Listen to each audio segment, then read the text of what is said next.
Hello everyone, and welcome to Biopedia.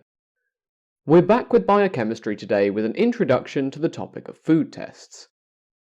In the process of detecting different biological molecules present within foodstuffs, there are several different tests that can be carried out.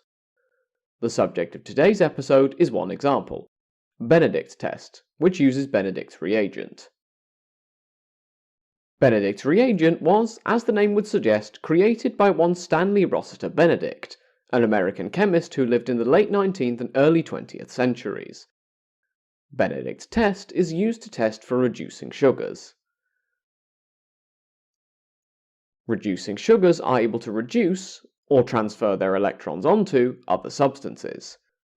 This group includes sugars made up of one subunit and some sugars composed of two subunits, such as lactose or maltose. The substance which you're going to test either needs to be liquid, ground down, or mixed with water.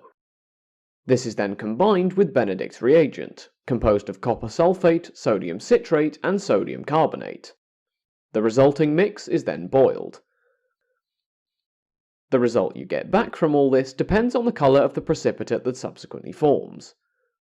A red precipitate indicates a lot of reducing sugars and blue means none are present, with green, yellow and orange indicating intermediate values of increasing amounts.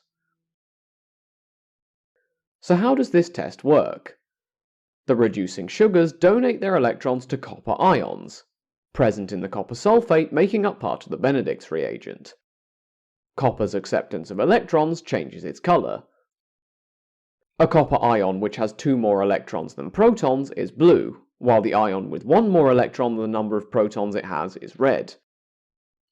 Accepting an electron from a reducing sugar changes the copper ion's charge from +2 to +1, and causes a colour change from blue to red. The result is that different concentrations of reducing sugars produce the different perceived colours we mentioned above, depending on the concentration of reducing sugars in the mix, and thus the ratio of blue to red.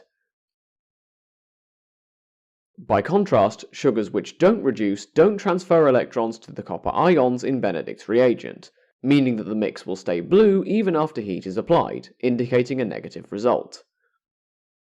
However, with some modifications, the test can also be carried out for sugars which don't reduce other substances. An example of a non-reducing sugar would be sucrose, which is the most abundant such sugar. Sticking with sucrose, if it is boiled in weak hydrochloric acid, it can be split into glucose and fructose. Both of these are reducing sugars, and a subsequent Benedict's test will therefore indicate a positive result. As always, thank you all for listening. Feel free to get in touch with the show's email address for any questions or comments. Until next time, have a great week everyone.